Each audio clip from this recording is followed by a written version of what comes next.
So, this is part 2 of today's session, and I don't want to try to sound like a therapist or anything, because if anything, that is definitely not what I am.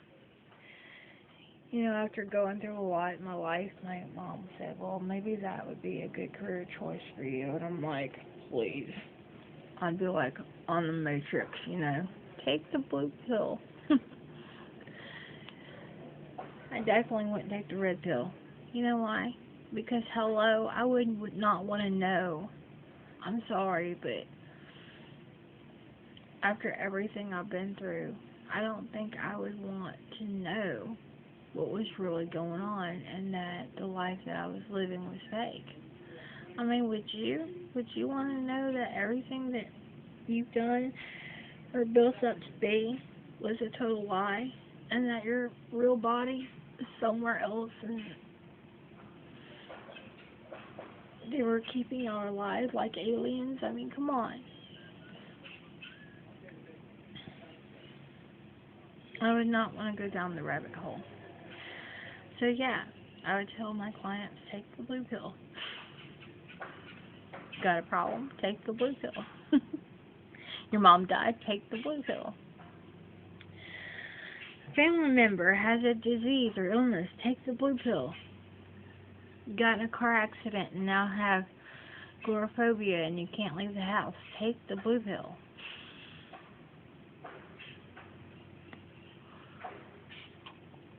But yes, I blamed myself for a very long time when that little girl died in my arms. And what I was trying to say when I got cut off in my first video was that my dad had my half-sister, who I barely knew, come and pick me up in the middle of the night from the people that I was staying with. And when the mom came into my room, she said, your half-sister's coming to pick you up. She had no emotion. She was soulless in her eyes. It was like there was just nothing there, well, except for blame. And I could tell that I was the last person that she wanted to be around. She even told my mom, you know, a couple years later, that through her depression, she really had to ask God for forgiveness and repent because she could feel the hate building up for me and building up for me. And she used it. And you know what I told my mom? I said, whatever gets her through the day. Because I knew as she was feeling worse than I was feeling, then it had to have been terrible. And if she had to hate me to survive, then that was okay with me. So what happens is Gloria's health gets bad, which her husband had lung cancer. They told him, you're going to live for years, though. It was a spot, and the radiation didn't kill it, so he did try chemotherapy and everything, but he's going to die. Still, one day. He's still alive right now. He is like the longest person I've ever known to have fatal cancer and to live this long. But it hasn't spread throughout the rest of his body. But he's still very sick and he has to use a machine to breathe. But anyway, Gloria, though, again, I'm not going to use last names, but whoops, I said the first name for the first time of the mother. But anyway, she had different things. For one, she, I don't know if y'all ever heard of the mesh, when those lawsuits were going around for people using the mesh. For instance, if they were like peeing a little bit here and there after having kids and couldn't enjoy sex anymore, doctors were using the mesh to literally pull your vagina tighter back together again. And the whole thing was horrible because they were trained to put it in, but they were not trained to take it out. And that's why there was lawsuits, because pieces and particles of the mesh would tear and go throughout the body. And, I mean, this one woman's gallbladder just literally just fell out of her body. And another one, this woman's uterus fell out while she was hanging up clothes on a clothesline. And every woman that these type of things happen to, they're never ever allowed to have sex again. So tons of divorces were happening. Well, the doctors didn't want. Oh, and another thing, when the FDA approved of it, their test trials, like I said, was to only put it in. There was no instruction manuals for any doctors to learn how to take it out because they're big-headed assholes, and they didn't want to focus on whether or not, hey, if there's a problem one day, how do we take it out? They never asked that question, not even to themselves. And tons of doctors supported this, allowed it into their hospital, and they were supposed to take a class and being trained to put it inside your body. And they had to at least be trained for, I think, 200 hours before they could start doing it by themselves. And then finally, hospitals were telling them, look, after you do it 3 times, you can do it by yourself. Just, sign a piece of paper first saying that you are totally responsible for this woman. And that's horrible. To be trained and watched do something 3 times, and then when they talk to me, let's pretend I'm the patient, they would tell me right now, don't worry, this is going to work. And they used it for hips instead of hip replacements. They would put the mesh in hips. So the same thing happened with them too. And so anyway, the lawsuits were just now starting to come up about the mesh at the time when Gloria started having problems. And she was having all kinds of problems, okay? She had to have a hysterectomy because of it. All her organs were failing. And the doctors never wanted to say one time it was because of the mesh. Because if they did, she would have been able to sue them.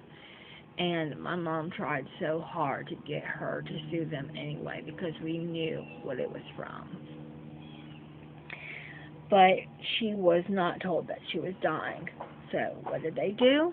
They put her on pain meds. So she wasn't allowed to adopt a baby, and she wanted another girl eventually. They wouldn't allow her to adopt, but they did allow her to be a foster parent, temporary. So she welcomed a lot of little girls into her home, but then would have to say goodbye. Well, one of my best friends, and I'll just say her first name, Lindsay, she got pregnant at 16 years old, and it was horrible because she was a drug addict.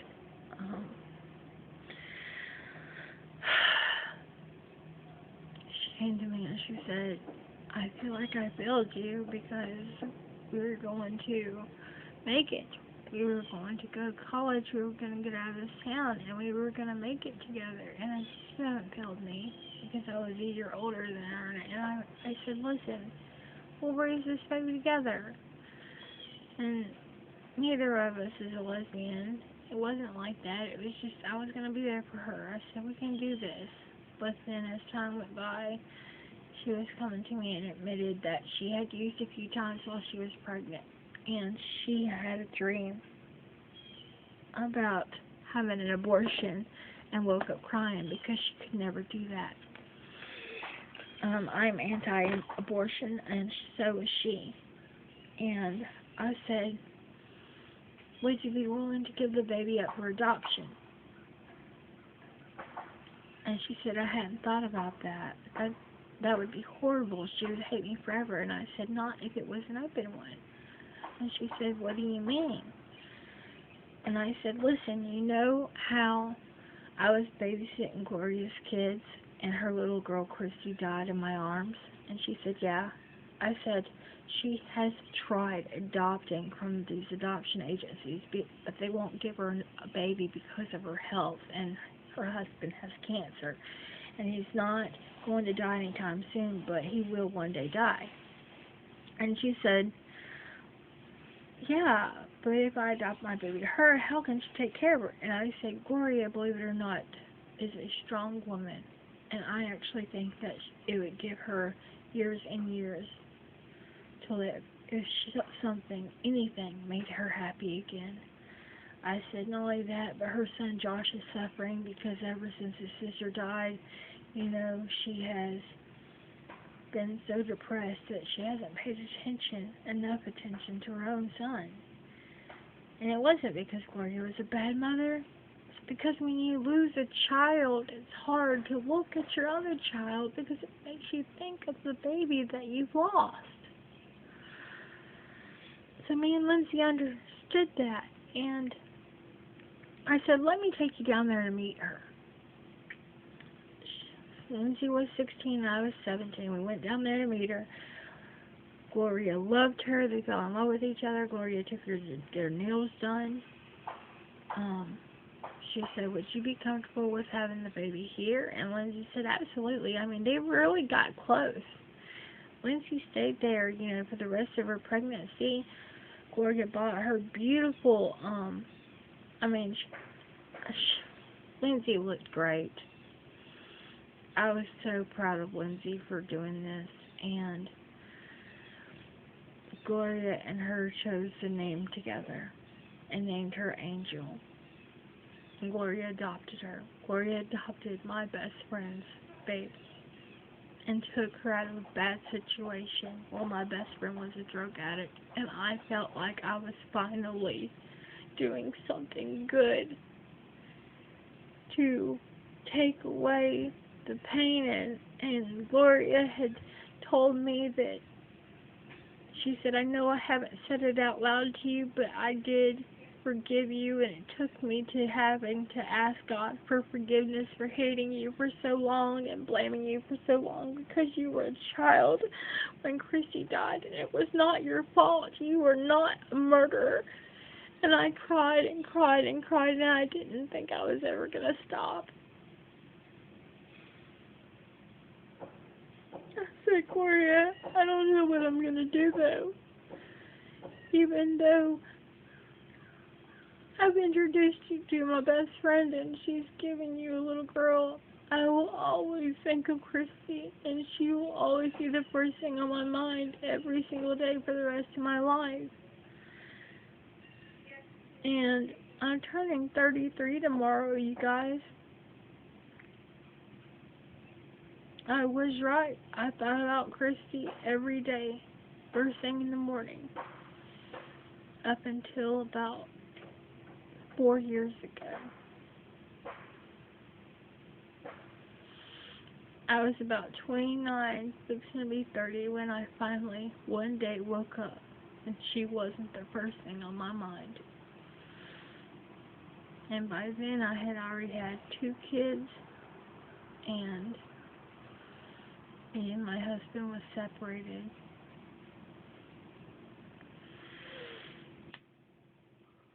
You know how I said that me and my husband divorced because, he chose drugs over me and my kids.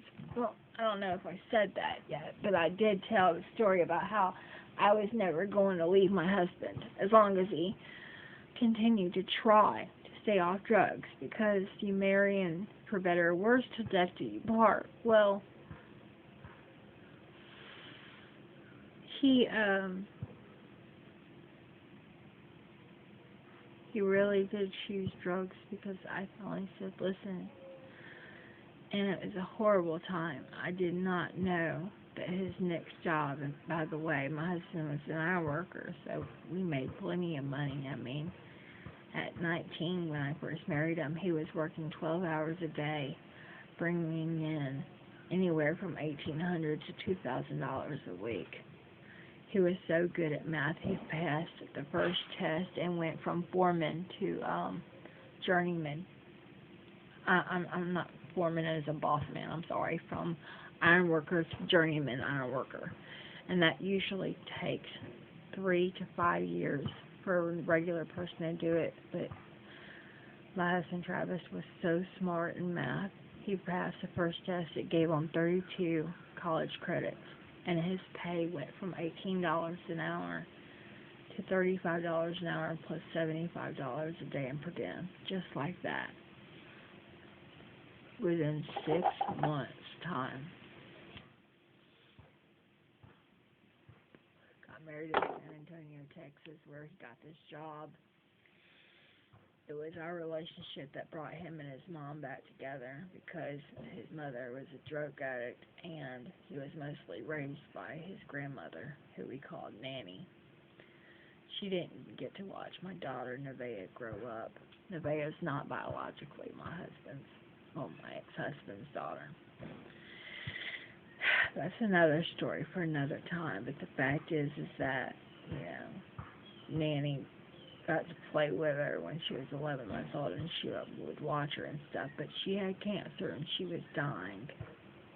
It was very sad, but before she died, she wanted a couple of things to happen, and that was for my husband to marry a good Christian woman, and for her to be given a grandson. She would say grandson, but really, she's his grandmother. But, like I said, she raised him like he was her own. And it was awesome because we were married 6 months later in San Antonio, Texas. And I got the call that she was fixing to go to heaven. She was in a great nursing home, and she was treated well. She had a lot of friends who loved her there very much, and she had a lot of family that came to see her. And we came to Tuscaloosa to see her as often as possible. But with the hours Travis was working, and not only that, but the night of our wedding, which was April 21st, 2006, in San Antonio, Texas, I conceived my son. Believe it or not, I was able to go and tell his grandmother, Nanny,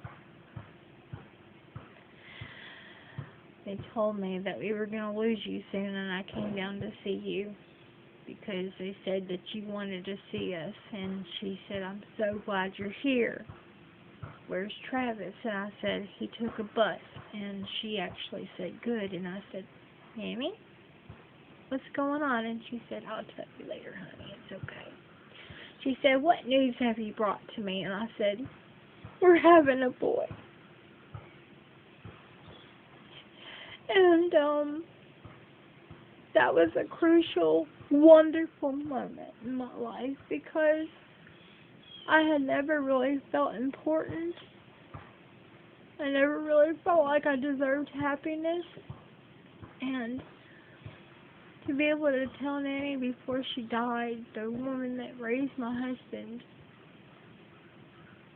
the same woman that wrote Travis's father a beautiful letter and said, listen, I know that his mother got him on drugs for a while when he was younger, and I know that he acted out because you weren't in his life as much because his mom pushed him away big time.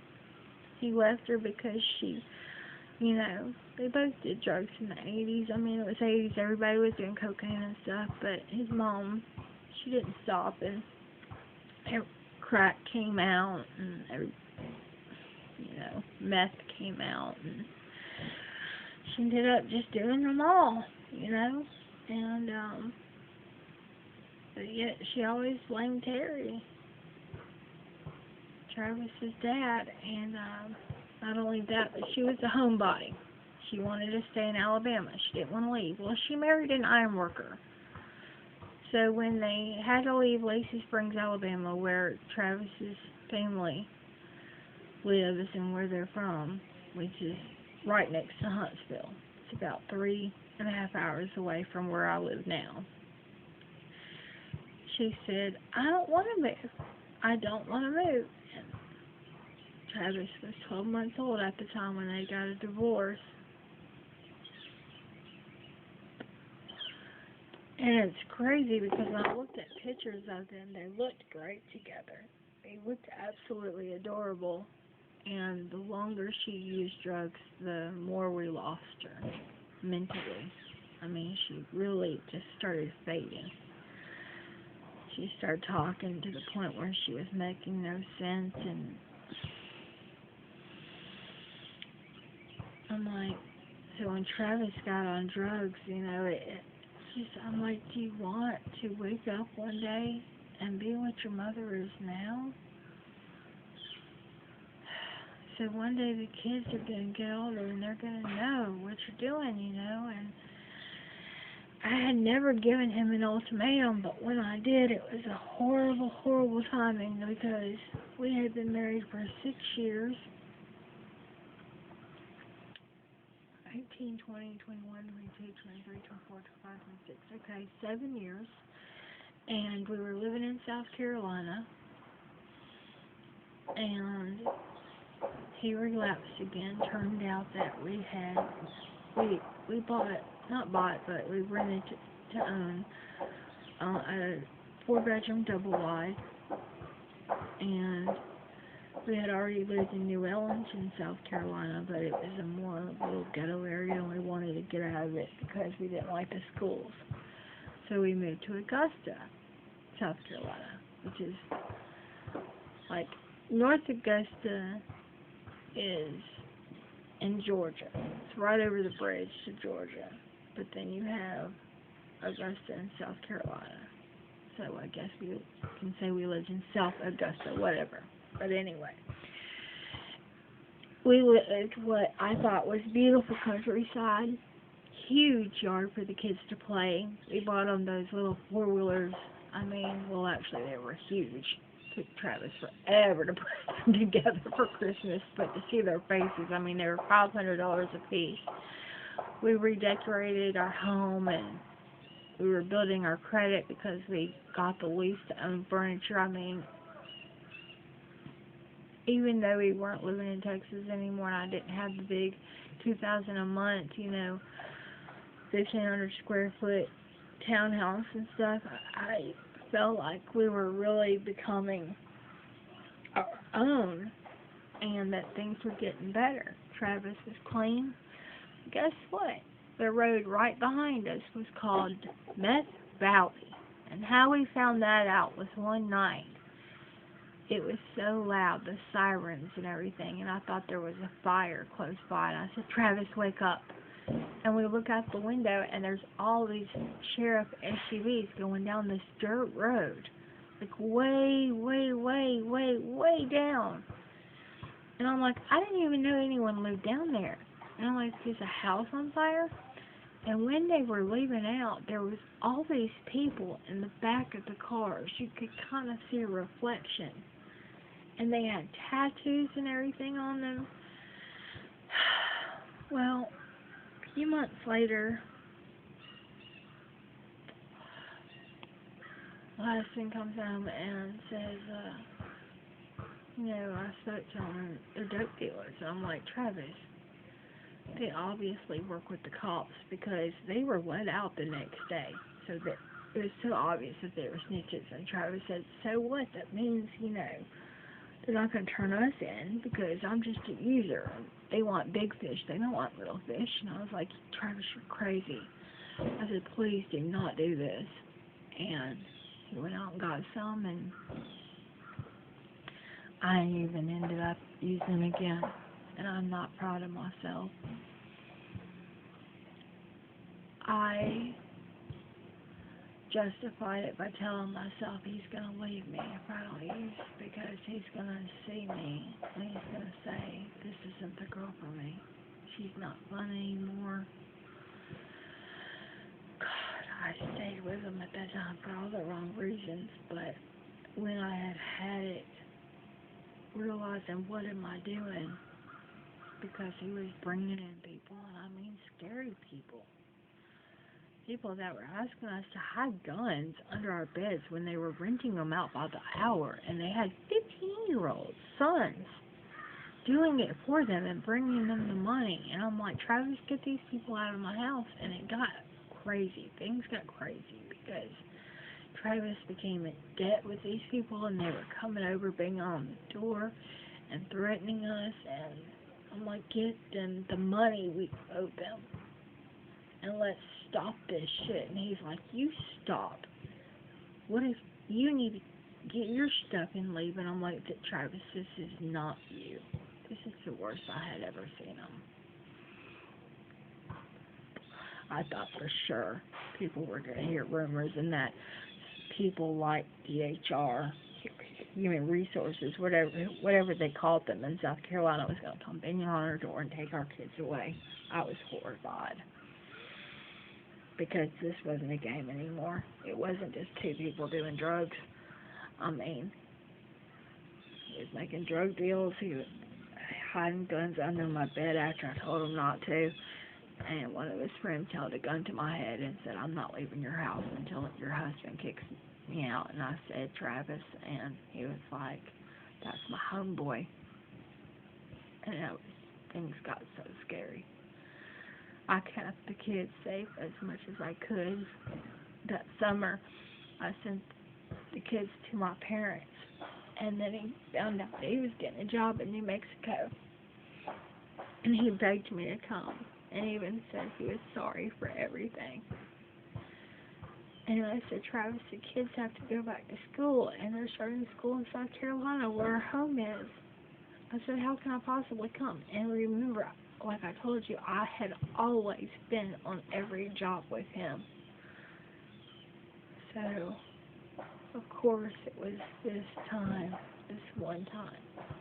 Once again, I felt like Satan knew exactly what he was doing, because the kids had to start school. Braden was going to start preschool just for 4 hours a day, but that's besides the point. Nevaeh was starting, I believe, the 2nd or 3rd grade, preschool, 2nd grade. And I said, Travis, it's good money, it's great money, you should go, but you're only going to be gone for 3 months. I said, I can't go with you. And he begged me to, and at the last minute I said, okay, Mom, what if they started school in Tuscaloosa and then we transferred them when we got done with the job? I said, Travis really wants me to go. And, of course I was being honest with my parents. I said he wants to stay clean. But anyway, what I felt was my mistake was that, because of course I chose to stay at home in South Carolina so that things could feel normal for the kids. I always did that. And wherever we moved to, just like Army brats, just like my grandfather did for his family, because my mother was the oldest of 6 kids, I would make every place that we lived in our home, and I loaded up everything and rehung up family photos and try to make it all look the same. That way the kids would feel as comfortable as they could, and they never felt like, they were in a strange place. And they never felt like, because we weren't the family that upped and moved in the middle of the night. And Travis never actually lost jobs. Believe it or not, he was so good at hiding that he was on drugs that he never lost a job until way later because of his drug use. That just never happened. So it was always either a layoff or whatever. And for a long time, all the jobs that we got lasted a long time. So yes, we did move around a lot, but it's not like we stayed in a place for 3 months and then left. Those would be like for shutdowns, and we agreed that we weren't gonna do shutdowns until way later in our life. That for as long as we could, we were gonna stick to the longer jobs. Sometimes in between jobs, we would put our stuff in a storage, but that only happened a few times, and then we'd stay at my parents' house here, where I'm at now, in Tuscaloosa, Alabama, until he found another job. But anyway, that's the life of an iron worker and his wife, But my mistake, or what I thought was a mistake at the time, now when I think of it, I'm like, he should have been a man, and he shouldn't have cheated. But the fact was, I always told myself as long as he was trying to stay off of drugs, I was going to stay by his side. And when he went to New Mexico without me, because I went back to South Carolina after I took the kids back from my parents, like I said, I sent them away when things got really bad to my parents for the summer. And I said, you're going to visit your grandma and grandpa. And my parents knew what was going on, but they didn't know about the guns and all that stuff. They didn't know that I was in danger. And Travis wasn't abusing me, so I told myself that this was just damage control and that our marriage could make it. I was lying to myself. I said, if you come back and you start using again, I'm going to leave you. I'm going to take the kids and I'm going to leave you. And you're going to be a respectful grown-up and you're going to pay child support and alimony. Because we agreed that I wouldn't go back to nursing school. When I found out I was pregnant with my daughter, I was in the middle of fixing to go to a school to become an RN. And I found out I was pregnant with my daughter literally a couple of weeks after my 18th birthday. And that was in 2004. And when me and Travis got married, I had taken my GED and everything, but I had not gone to college. And he said, listen, when the kids are both really in school and everything, and they're like, 8 and 4 or something, or 8 and 5, I'm sorry, they're only 2.5 years old, so 8, yeah. When they're 8 and 5.5, you can start nursing school. And if we have to move around or something, you can do it and finish the sheet work online. And I said, you promise? And he said, I promise. But of course, I didn't know that this was going to happen. And I hadn't had one day in college when this happened because, hello, my son just started preschool and my daughter was in the 2nd grade. So he went to Albuquerque, New Mexico, and like I said, I told you I gave him an ultimatum. I said, if you come back and use again, me and the kids are gone. And he said, I promise, baby, I'm done. I'm done with them for good this time. He said, look at me, I'm not even having withdrawals. He said it was a bad choice to get back on drugs, and I believe you that Satan put those people behind our house in our path. And it's so funny because while I'm sitting here telling this story, he's here right now playing basketball with our son. And he's going for an interview for a job tomorrow because he just lost the last one. I'm not going to lie. I have no reason to anymore. He knows right now he's in danger of losing full custody of the kids if he doesn't get it right. And he has no justification and no sympathy for me anymore because I've seen him go a long time without drugs and then pick it up again and use it. That's not a disease. That's a choice to continue to go back to that lifestyle. And I said, this time, Travis, there's no turning back.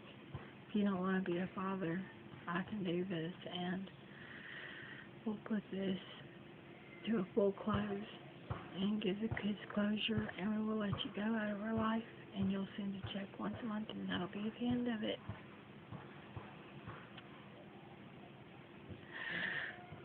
Long story short, because I'm getting to the end of this part of my life, on a video anyway, because I gotta get back to this.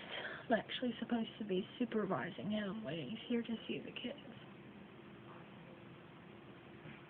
That was in the agreement on the divorce papers, but he hasn't lived up to not one agreement. And that includes paying me $750 a month in child support. I haven't gotten one payment.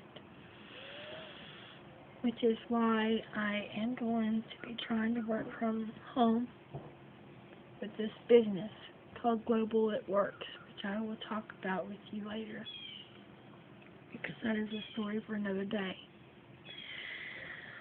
But anyway, story short, like I said, he had a 3-month affair, and then it turned into a 4-month affair because he told me, there's another job and not even too far from here, and we need the money. But he came home with no savings, and he kept telling me he didn't want to talk about sex over the phone because it made him miss me, and I knew he was full of shit. And then another time, he said, hold on a sec, I'm at a gas station, because I heard a girl talking. She coughed, and it was obviously a girl, and he lied to me and said he was at a gas station. And he said, I've got to go, bye. But then a couple of minutes later, I called his hotel room, and he answered the phone from his hotel room. And I said, I thought you were at a gas station. He didn't know who it was. He didn't think I would call back that fast, and if I did, that I would call on the cell phone. Well, I was smarter than that, and he said, oh, I ran back. It was a gas station not too far away, and he started going, in fact, I gotta let you go and take a shower. I'm so sweaty from running back. And I'm like, Travis, were you with a girl? And then he hung up on me. Later on, got very upset that I would even ask him such a question. He was barely sending me any money.